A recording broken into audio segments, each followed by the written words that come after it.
بسم الله الرحمن الرحیم. قدرمند لیدونکو او ریدونکو او ګرانو هیوادوالو سلامونه احترامات مې ومنئ. نن دریم د جنوري کال 2018 چې د شنبې ورځ سره سمون خوري یو ځل بیا ستاسو خدمت کې حاضر یم.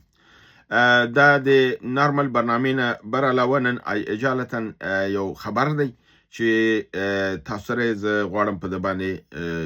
بحث وکم او شریک کړم، ځکه چې نارمل ورځې برنامې مې خپلې از چې کله څلور برنامې لرم، دوه پښتو دوه فارسي هغه ما کړي دي، خو دا موضوع چون اجالتا راغله سبا پورې مې پرې نه ښودله، غواړم تاسو سره شریکه کړم او چون دا یو حیاتي موضوع ده، په نړۍ باندې تاثیر لري، په سیمه باندې تاثیر لري، د ده لپاره دا کوم او هغه دا ده چې پس له شپږو میاشتو انتظار نه چې متوقع وه چې امریکا به په ونزویلا باندې حمله کوي،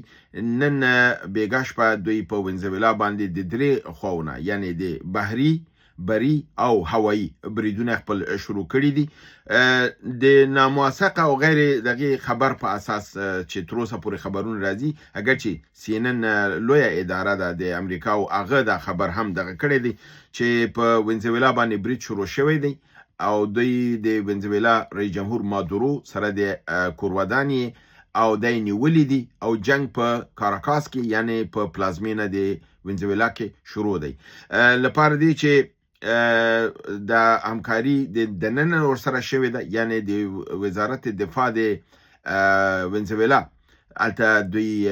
کسان به درلودل، نو د امریکا سره مرسته کړې ده او په وخت چې دوی تللی دي د رئیس جمهور کور بمبارد کړی دی، وزارت دفاع ورته بمبارد کړی ده،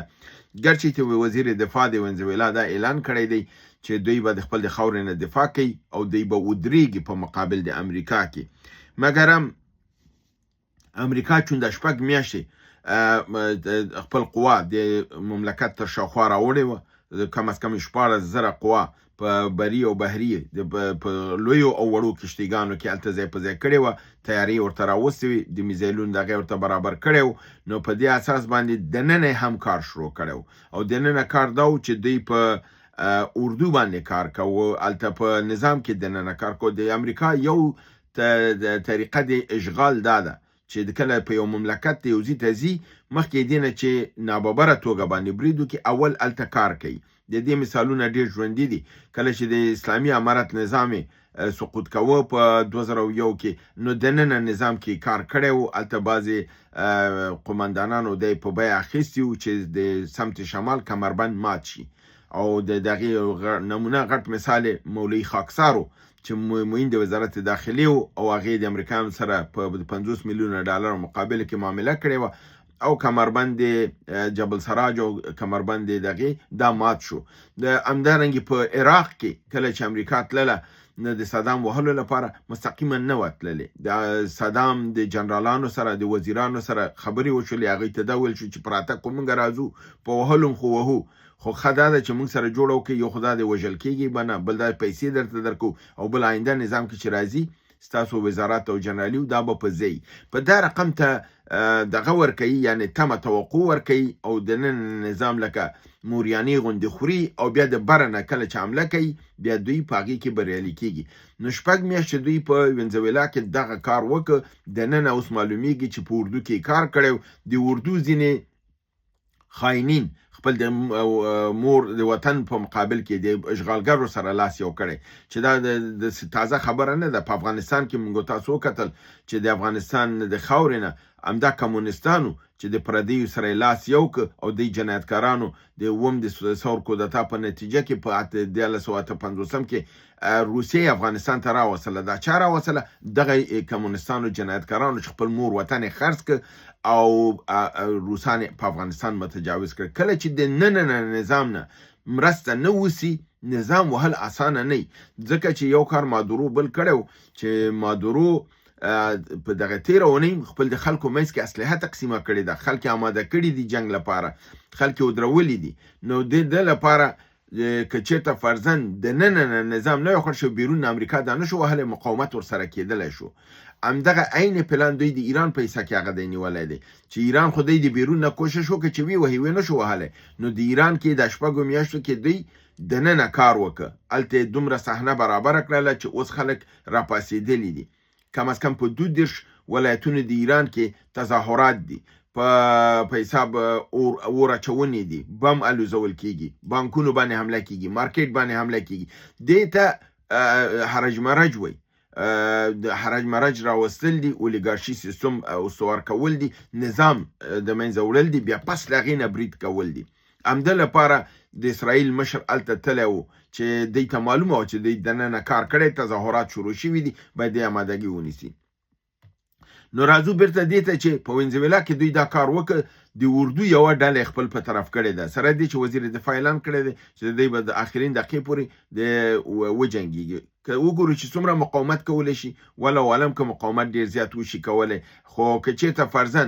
کورني جنګ خواته لاړ شي، ځکه چې اسلحه تقسیمه شوې ده، او که خلک په مقابل د اشغال کې ودرېږي، لکه د ویتنام خلک، لکه د افغانستان خلک، بیا امریکا په اسانه باندې وینزویلا نشي هضمولی، او دا جنګ به ورته وګوري چې که دا جنګ ورته وګوري شو، بیا په ایران باندې امریکا نشي راتللی. او که چېرته مادوري نیولی دی او هلته دا اعلان وکړي چې حکومت نور ختم دی او موږ وینزویلا فرضاً نیولې ده، او خپل یو کس راولي کینی او دا مسله زر ختمه کی، نو دا تاسو ته پیشبیني کولی شم چې د ایران باندې حمله بیا ډیره نږدې ده. او که چېرته د وینزویلا موضوع اوږده شي، په ایران باندې حمله ټال وهل کیږي او هلته برید دوی زر نه کوي. نو د دې دا دغه دی د وینزویلا سره چې د چین او د روسیې نه د مرستې غوښتنه کړې وه، هغې ساحه کې هغه همکاري ورسره ونه شوله. که چېرته روسیې یا چین، ځکه چې روسیه خو په یوکراین کې په جنګ کې نښتې ده، که چېرته د دې جنګ مسله نه وي او روسیې هلته خپل میزایل یو څه د هلته نصب کړی وی، بیا امریکا دا برید نه کوه. نو په دې اساس چې روسیې هلته میدان خالی کړی دی، مقاومت یې ونه کړه په نسبت د دې چې په یوکراین کې مصروف دی، هلته امریکا خپل برید وکړ، او د دې برید په نتیجه کې تاسو ګورئ چې دی په وینزویلا باندې ورننوتی دی. نو د وینزویلا مقاومت څومره به دوام وکړي؟ آیا وزارت دفاع به ته ودرېدل وکړي که ونه کړي؟ خلک به مقاومت وکړي که ونه کړي؟ دا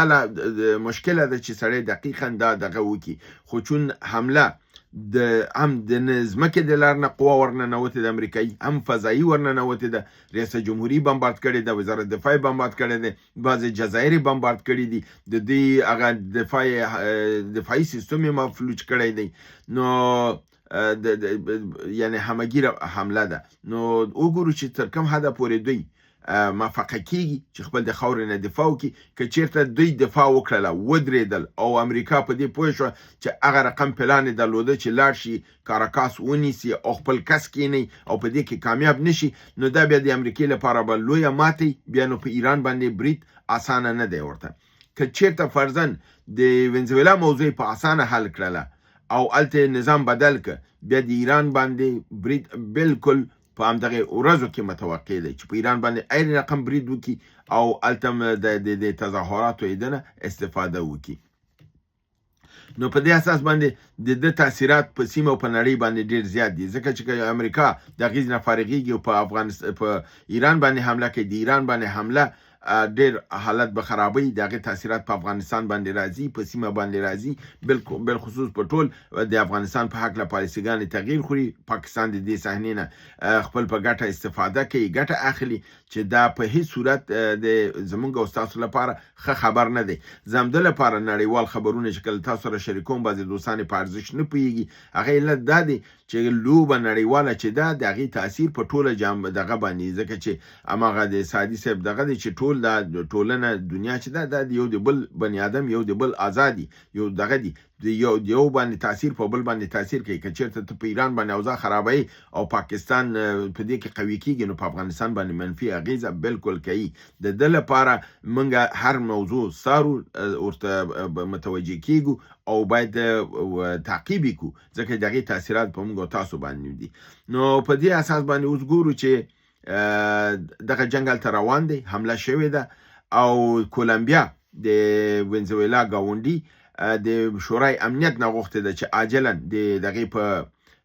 وینزویلا په هکله باندې کینی او تصمیم ونیسي او د امریکا د برید مخه ونیسي، ځکه د امریکا برید چې دی دا د نړیوالو قوانینو خلاف دی. په یو آزاد مملکت باندې برخلاف د هغې نظامي یرغل شوی دی، دا یرغل دی، تجاوز دی، او دا تجاوز د نړیوالو قوانینو خلاف دی. په دې اساس باندې دا باید وټاکول شي، او د شورای امنیت ناسته راغوښتې ده تر څو په دې باندې بحث وکړي، دې مخه ونیسي. ځکه دا کولمبیا ته معلومه ده چې پس له وینزویلا نه نوبت د کولمبیا دی، د کولمبیا نه بعد نوبت د مکسیکو دی. دا رنګې په امریکای جنوبي کې د امریکا پروګرام دا دی چې دا ملکونه به اوله کې دا به خپل کنټرول کې کوي، لوی امریکا به جوړي او د ډونالد ټرمپ خوب هم دا دی چې د لوی امپراتوري د لوی دغه په حساب حاکم او پاسبان وسی. نو دا تازه ترین جریانات او زمونږ د هغه یو دیرشم د دسمبر کال 2015 کې چې د تیر کال باندې مې بحث کړی و، د راتلونکي کال په هکله مې تاسو پیش بیني کړی و چې دا کال به د جنگونو دغه به یو د کې مې د وینزویلا او د ایران او د دې ذکر کړی و تاسو ته چې دا جنگونه به یې سیمه دغه کې او حالات د نارمل خواته نه ځي بلکې تشنج خواته ځي. تاسو ګورئ چې نن 3 د جنوري د زموږ دغه پیش بیني د 2016 په متعلق اول د وینزویلا نه په حقیقت سره دغه شوله او دا عمل وشو او دې نه بعد د ایران وار دی. د ایران متعلق هم تاسو پیش بیني کړی ده، بیا درته کوو چې دې نه پس په ایران باندې به برید کیږي، خو په شرط دا دی چې وینزویلا کې خپه ټینګه شي. که وینزویلا کې جنگ وګو چې خپه ټینګه نشو په ایران باندې برید نشي کولای. دا په ذهن کې ولرئ. زه چې موږ خبرې کوو یا خبره زه چې کوم هغه شرطیه الفاظ لري چې که داسې کېږي دا رقم نتیجه ورکوي، که داسې کېږي دا رقم نتیجه ورکوي. په دې ته متوجه اوسئ. هیله ده چې برنامه وګورئ، خوا کې دوستان سره شریکه کړئ. تر بل برنامې چې بیا ستاسو حضور ته حاضرېږم، تاسو د په لوی پروردګار ته سپارم. وما علینا الا البلاغ.